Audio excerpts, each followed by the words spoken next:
Hi Dhanuj, how are you? Hi, Chaitanya. I'm all good. How are you? All good, all good. So, for the viewers who are watching this video, let me give a gist of the intent of this video that we're recording. So, guys, I have Dhanuj Kothari with me today, and he is a software tester by profession, and he's looking for a new job. So, before moving ahead, if anybody who's watching this video is an HR, please reach out to Dhanuj Kothari, or give comments or anything, and he'll be more than happy to interview. So coming back to the main topic, the intent of this video is that we talk with Tanuj. For me, I am Chaitanya, and I am an experienced Salesforce tester. I have my experience in all the verticals. So that's that. And the intent is that we talk with Tanuj, we assess his software testing knowledge, and we are going to keep it very, very simple for now. That is, the entire interview will revolve only around software testing theory and practical concepts. That's it, nothing else. Now, what differentiates this video from other mock interview videos is that most of the interview videos which are being posted on the YouTube platform, most of these videos have uh, the pre-recorded or the pre-discussed sort of questions, right? So you'll not find a lot of mistakes in them. But herein, the differentiating factor is that I have not shared any questions with Tanuj beforehand, and you'll see that in the video as well. Uh, he has a very good knowledge in the domain. Of course, he has worked on projects, but I have not per se discussed the questions beforehand. And that is why there might be some instances when Tanuj will not be able to respond to those questions very well. And that is where I come in. So the intent is that we keep it as real as possible. And whatever corrections and whatever, shortcomings are there, I discuss them with you at that point of time. And you keep a note of these shortcomings, correct them, and then we appear for the interview again. That is the intent, right? So let's start. And Tanuj, let's start with a very, very basic question first. Tell me something about yourself, your name, and your details. Hello all. My name is Tanuj Kothari. So I have almost 3 years of IT experience. Post graduation, I got an opportunity to work with Accenture. At Accenture, I was trained in Java and SQL, first of all. Then I got the chance to work under the vertical of software testing. So there I have worked as a QA analyst for almost 3 years. So that is my IT experience. Got it. That sounds interesting. So you have worked in Accenture in a big firm, right? Yeah. Cool. So, what do you think? I mean, what differentiates these big organizations from medium or small scale organizations? So, since I worked at an MNC, so the difference which I can tell is that these organizations follow processes. So Okay. everything that is being if we talk about testing, so Mhm. Accenture has its own testing delivery suite. So it has its own sets of regulations, so which needs to be kept in mind while designing test cases or doing test planning. So these organizations do have a very well, what to say, The processes. Yeah, strategies, the I get processes. it. So There is a defined process for everything, right? yeah. That's nice. That's nice. Cool. So now let's talk a little bit about your recent project. I mean, just one project. I don't want to hear the list of all the projects for now due to the time constraints. Okay. But I am going to ask you one of the most challenging or one of the most recent projects that you worked upon. We'll keep it very simple, very quick. I just want to know the summary of the project, that is two-liner, and how testing was involved in that project, the test strategy, and what you guys were doing, and what you were responsible Okay.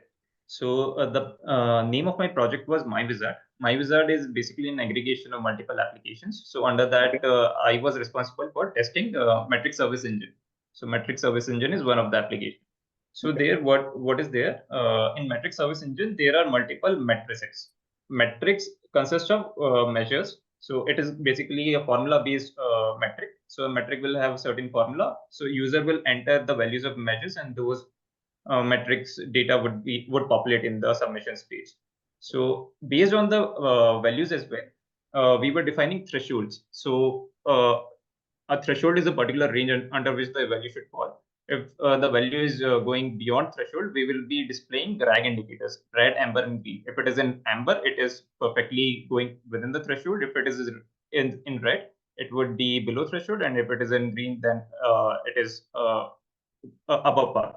So that is what, and post that these values will be flowing to downstream applications as well, as it is an aggregation of application. Now my role under the project comes in testing multiple what do you say, these values of metrics and measures and the conditions under which these values used to flow. So values used to flow at two levels. One is end-to-end and one is team, and then a roll-up used to happen.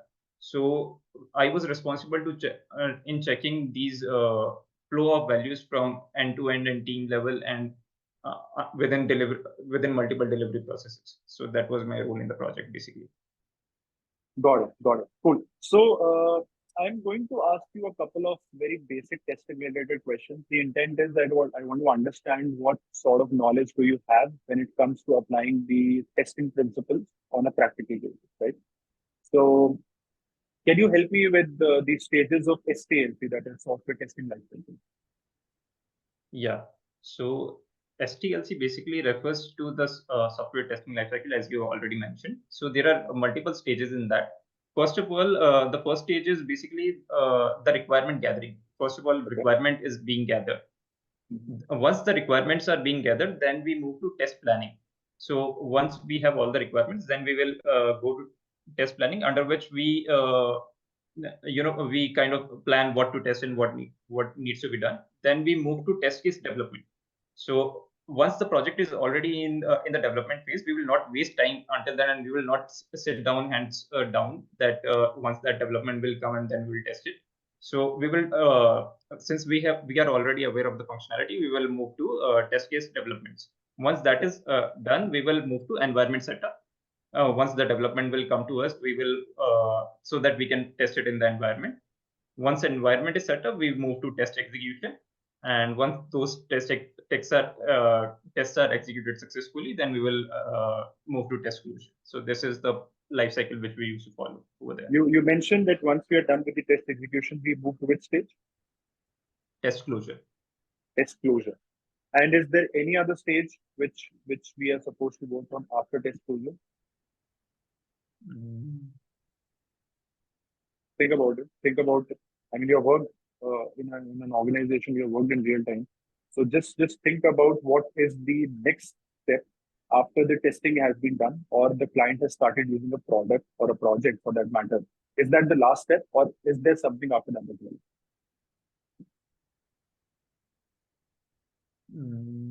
How about maintenance stage? Yeah, so that will already, definitely. I missed that. Yes.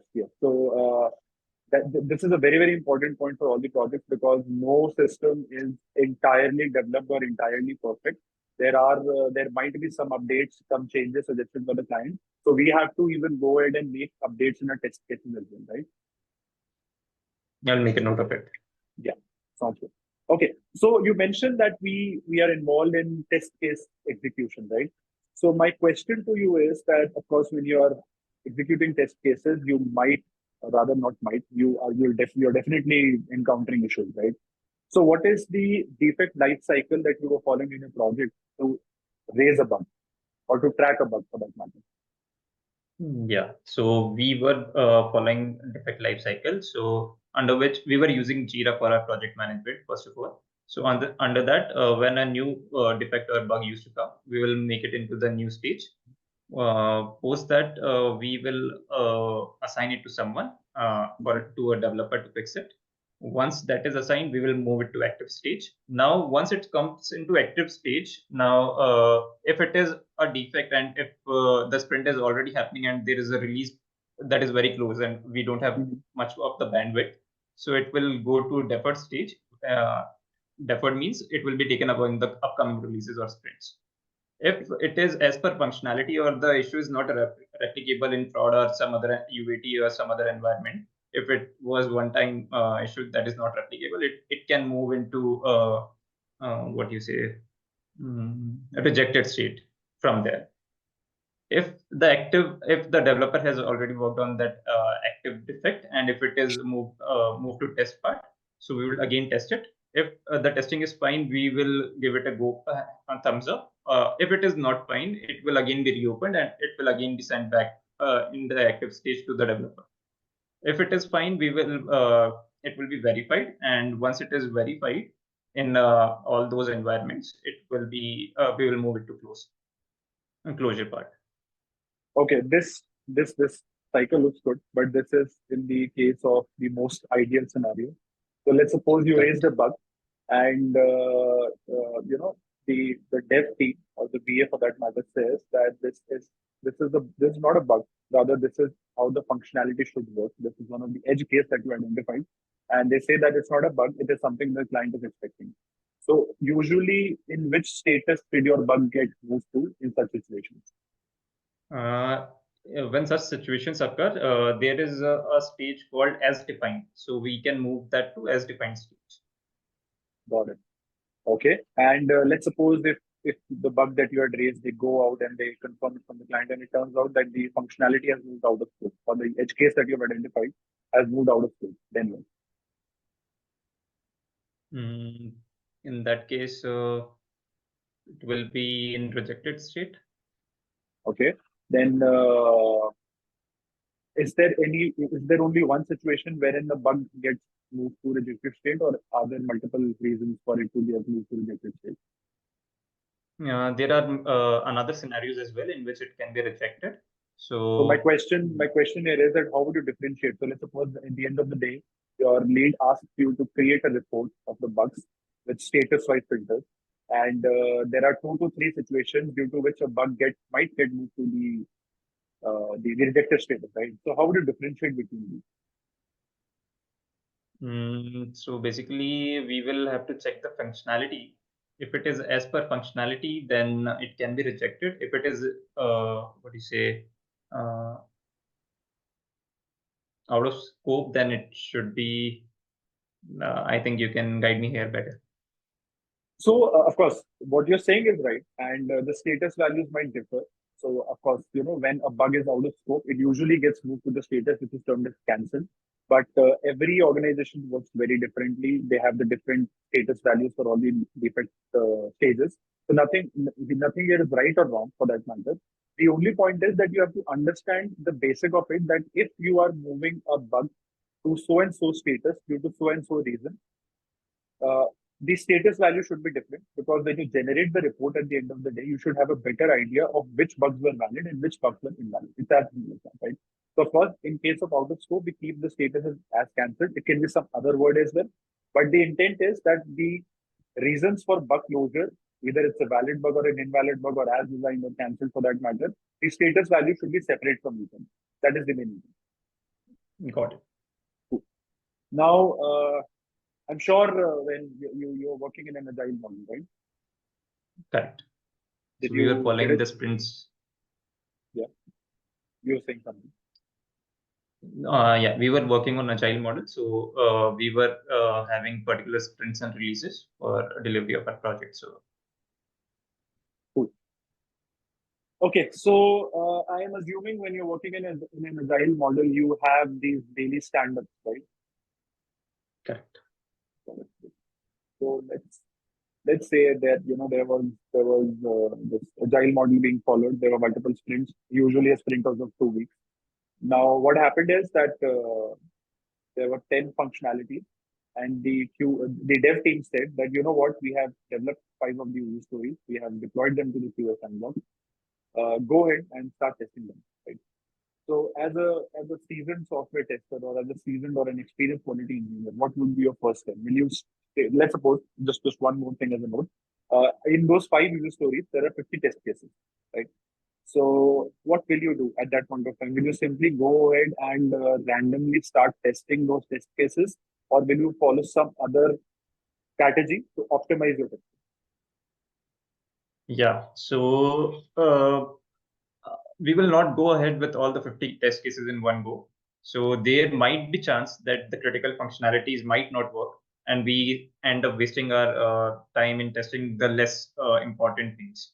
So here what we have a term for it. We call it smoke testing first of all. So here we will prioritize our out of those 50 test cases, we will prioritize say 10 most important test cases for which reflects the major functionalities of the application.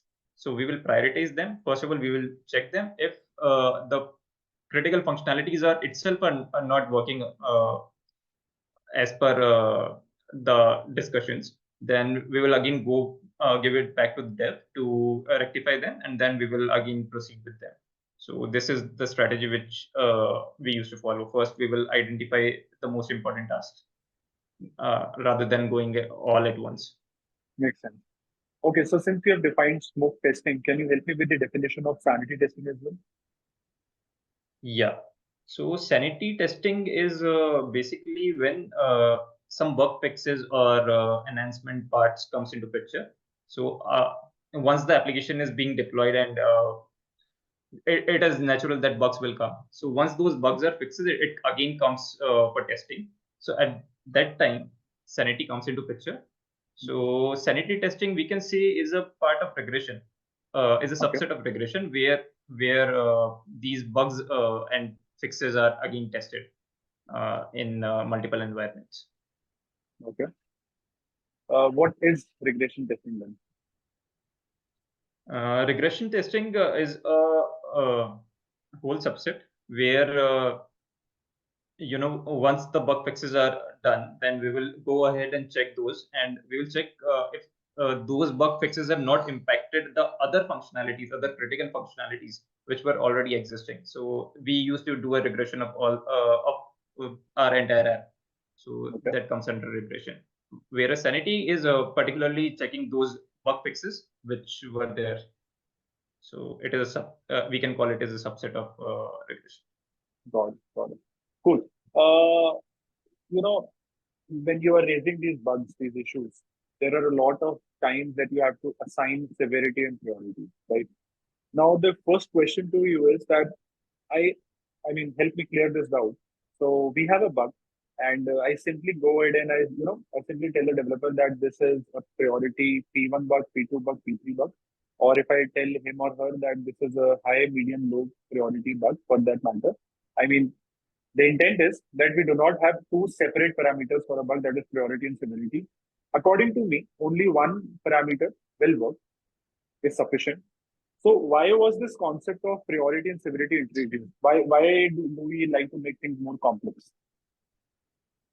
Yeah, in these organizations, we tend to have these both terms, severity and priority. So severity basically refers to the technical impact of a particular bug, whereas priority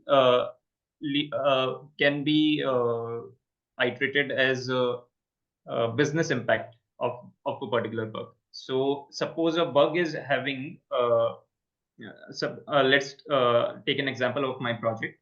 So in my project, if suppose the RAG values are not indicated properly, so it is a high priority and a high severity bug because it is also having a business impact and it also has a technical impact. So both needs to be corrected. Now suppose if there is only let's say decimal values are not populating in the UI. So it is more of business will not be impacted because of the decimal values, and it is like a minimal code change. So it will be less severe and less priority case. But having said that, it also depends in which environment we are working. If it is in directly in prod, so it can be a big issue. So there it becomes high severity, high priority. If it is in UAT, then we can discount the severity and priority ratings. And if it is in development stage, then we can make changes. It will be more easier and it will be less severe and less prior. So based on the environment also it differs. So and that's I, why we have these concepts. yeah, I am actually quite impressed by the last lines that you said. So, a lot of folks do know the definition, but very few are successful in mentioning that the sandbox or the environment also matters. Because if let's suppose there's a banking website, for example, that matter, maybe ICICI or something. In the QA sandbox while development, if there is a bug or if there is a discrepancy in the logo. So in that case, in QA sandbox, it's a high priority but medium severity sort of a bug because technically, just a PNG change or a PNG replace would do. But had this been happened in staging or production, it's a havoc. I mean, uh, it's a bug that can impact your job as well. It's such a huge bug because it impacts the business. It shakes your trust. If you're logging into ICICI and if you find it as ICICID, for example, you feel that you are on a proxy website, right? Or sorry, on Correct. an insecure website for that matter. I'm so sorry for that word. So that is the intent. That of course the theoretical concepts work, but you have to change these definitions or these concepts according to the practical implications as well. This is something for my viewers as well, that do not always stick very concretely to the definitions per se. Be very open to the practical opinion. So the theory is based, and depending upon the project situation, the practical approach becomes the best thing to do. Right? Cool. Okay. So I think we have a good amount of questions covered. And since, as I mentioned at the starting, we are going to keep this mock interview only specific to the theoretical testing concept question.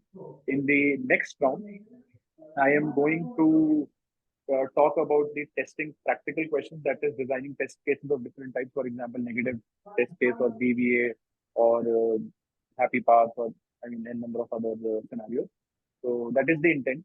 And I want, and to my viewers, this video was kept short because of an intent, because I've seen that usually these mock interviews are very lengthy and somehow the viewers might lose an interest. So it's very important that we keep these very quick and very short. So it was just a 20-25 minutes interview wherein we asked the basic software testing questions around the theoretical concepts. So do share your feedback, your comments. If you want us to create a video on something specific, we'll be more than happy to do it. And talking about the next session, I'll be meeting with Tanuj again to discuss and to assess him on his knowledge on designing test cases. That is the practical testing knowledge you need, right? So thank you so much for watching, and I hope that this quick interview helps you pick time. Thank you. And thank you, Tanuj.